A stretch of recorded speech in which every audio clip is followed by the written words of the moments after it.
Jerry versus Levan.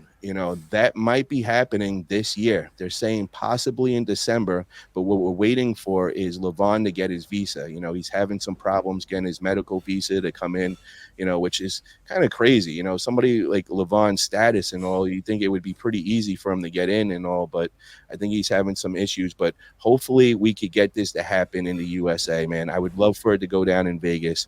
I think that would give Jerry kind of a more of a chance at it than have to making Jerry traveling over to Dubai and all. So I wanted to get your guys' thoughts on that. What do you think would happen if Levan had to make the trip over here to Vegas in December? And we just seen, obviously, Jerry's big performance against Alex Cadorette, which was so impressive. I think everybody there's mouth would just drop at what Jerry did. And Jerry's obviously, shown that whole thing with Hermes, man. Me and Jerry kept saying it the whole time, and everybody was talking shit. Oh, shut up. Jerry's not on that level. And I think he just proved it when he just did the Alex Cadorette, man. So what's your thoughts? Do we think that Jerry can possibly pull off the unbelievable and beat Levan? And would it be easier for him to do it in Vegas or Dubai? Matt, what's your thoughts on this? Yeah, I'd love to see it. I think it would be. It makes sense. It's East versus West is the name of the promotion. You've got your perfect example right there. East versus West. You got East and Levan and West for Jerry, and Jerry's got that style where it's like there's a question mark around it. How is Levan going to deal with that? Like that flop press that he gets in. Again, it's like what Jerry's going to do, but are you good enough to stop it? Do you have the skill and the ability to be able to win over his ace? And it makes that conversation very interesting when you say, okay, well, these two guys, you got Levan, who's the number one in the world, who's been completely dominant for years and years, crushed Devin Lorette twice, 6-0, has beaten everyone 6-0, apart from the Hermes match, which was what, a 4-2 or something. But and then Jerry, who's been targeting Levan for years and saying that's the match that I want, and being pushing for it, and they said, well, if you beat this guy, maybe we'll think about it. And then he beats that guy, and then but you beat this guy, well, maybe we'll think about it. And it's like, well, he's at that point right now where it's that there's no one else that he should have to beat. It's like it makes sense if you do it in Vegas. Sure, you've got the travel question for Levan, but at the end of the day, it's like, let's put this out for the most amount of people to see and the most amount of people that can go and attend it. And Las Vegas is the capital of the world for entertaining shows. It's like, why wouldn't you want to put it on there? That's like the ultimate place to do it. Every big combat sport wants to run their event in Las Vegas, and why not have the probably the number one challenger in the world for the title going against the unbeatable champion in Las Vegas? And it's got that question mark, that interest about it. The travel thing, sure, it's a factor. Jerry having to travel to Turkey. I mean, Levan has enjoyed that ability to stay local to his region for every match he's had for the last, 10 matches in a row.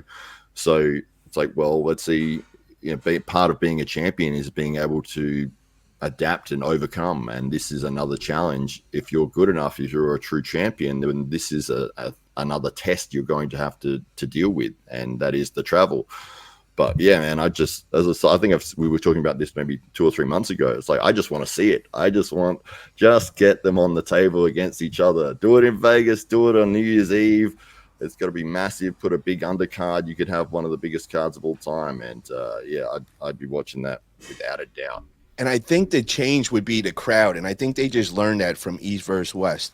When they were at Dubai, there's hardly anybody there at the King of Table. And, I think the energy would just set it off. That really did it for the East versus West. This last card, it showed the crowd makes the biggest difference. Everybody was saying it was the best event they've seen in arm wrestling history. And I agree with it, man. We need that lively crowd.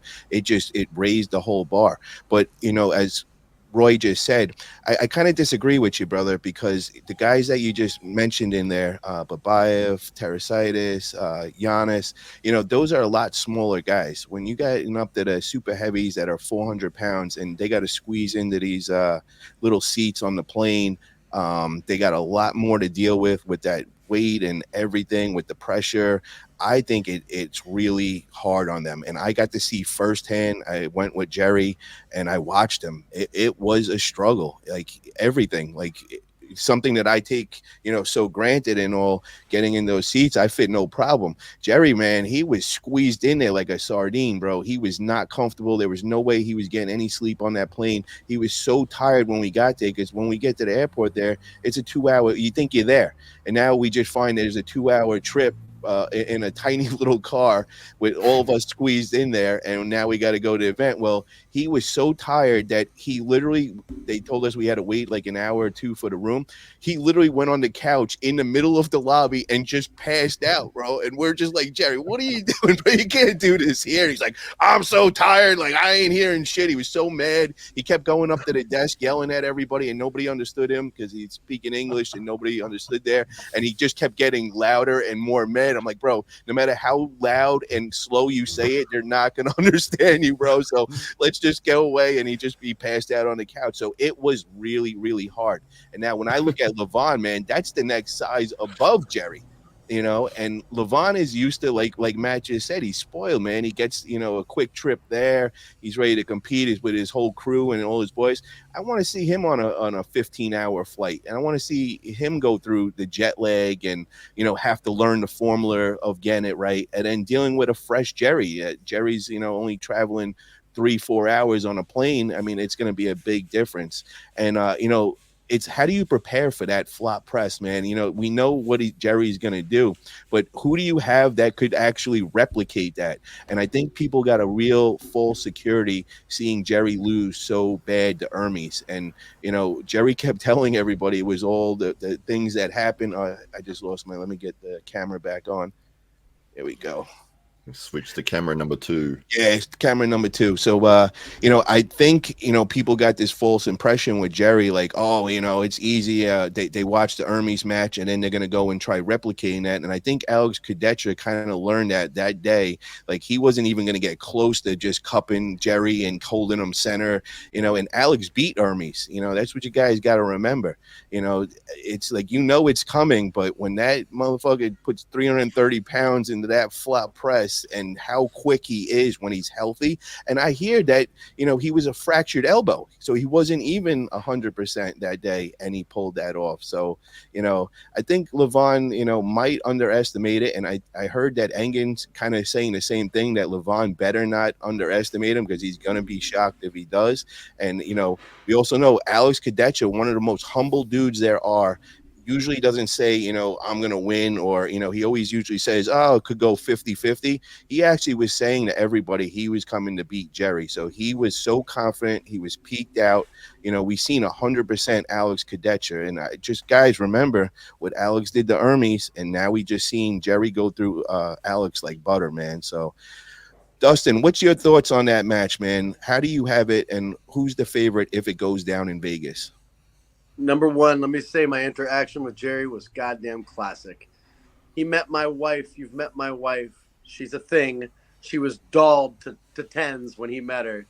And he was so funny. His personality really came out. It was just his wife was there. My wife's there. We were all just walking together towards the valet. And we're bullshitting. I'm just telling him, man, I'm so happy you're here. Good luck.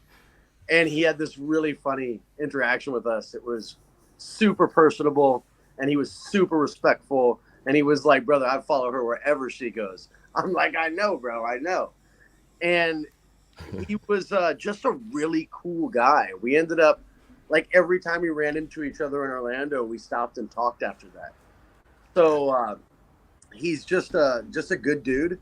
I want to say that, number one. But I think he's incredibly hard to prepare for. And I do agree with you about Hermes. I think Hermes is a very special talent in his back, his lat and wrist flexion. How that he has that connectivity together is very snappy. Reminds me a lot of like Irakli, or Irakli reminds me of him. But that particular style is wicked. And he's also someone that peaks very, very well for a match. Hermes does. And Jerry, I think, can roll off the couch and roll in, and he's just a dog all the time. and he shows up to bang, you know, whatever. I think what you're talking about in terms of travel is rough. It's really, really rough, man. I will say that I don't agree that it's rougher for the heavyweights, although I do think it's really rough. Water cutting and making that trip, that's crazy talk, right? Like fucking Paul Lynn. But bro, you got to you just had to see what I seen, bro. You're right. No, I get The it. seat, bro. The seats. Unless you're going And first class. Levan did I went crazy. first class, bro. I was loving it. I'm laying back, having steaks and all that. And I'm telling you, when I got off the plane, I was exhausted. And I kept saying to myself, what if I had to compete right now? Like, it was rough for me just to go and party and hang out and have a good time with the boys and all. So if you seen what Jerry looked like, I felt bad for his wife. He was practically half of him was on top of her as he squeezed in this little seat, and we practically had to pry him out of the seat to get out of there. I get 200 pounds, and I'm shoulder anybody. So at his 330 pounds, and I it's mean, he is wide, bro. He is I thick. also think you got to go a week early if you're going to make these trips for a match at that level. It's a week early, and it's chilling, eating, training in the little gym there a bit.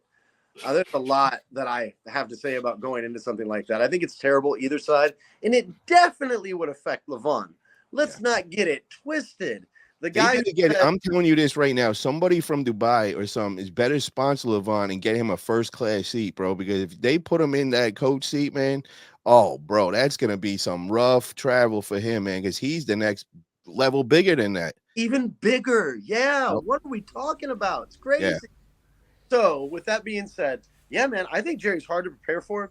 I think he's super strong, and especially for European guys to prepare for. Yeah. Over here, you know, at every practice, there's some guy that wants to flop wrists like Jerry, right? But over there, it ain't like that, and that's just you know, that's a style I think they even frown upon, and it's tough to prepare for. Well, after the Levan match, you know, if that does happen, you know, I don't know if Jerry gets the win and all. I would love to see the rematch of him and Hermes. I feel he needs to go and kind of prove that. And I heard that Hermes even admitted, you know, recently that he believes that, you know, Jerry was not 100% after seeing him at that Alex Cadorette. And I'm telling you guys, I'm vouching for Jerry, bro. I was the one that was really in the middle of that whole thing and, you know, going back and forth trying to get him to try. All that shit really did happen. And, you know, a month before when he got that pneumonia, I watched his weight just drop and I was getting nervous. And I'm like, bro, is this even smart to do? And Jerry's a warrior, man. He was like, yo, he didn't want to let down Engen and all. So, you know, he went. But I after that, bro, I was kind of even questioning Jerry in my head. I'm like, you know, oh shit, bro, Hermes just went through him. It's this new young blood coming up and all. But after seeing what he just did to Alex Cadorette, this is what he's always said, bro. He's told me the guys that he wanted and everybody that he had on there is he called it and he man of his word. The only one that he didn't was against Hermes, and we had all those crazy shit that happened that went during that. But from day one, I was the one that got Jerry back into arm wrestling, and he kept telling me, Levan. I'm like, whoa, there, big guy. Let's slow down a little, bro. Let's take some matches. Let's enjoy the climb. You know, let's build up to the. No, I want Levan. You know, and he just, you know, he was demanding for it.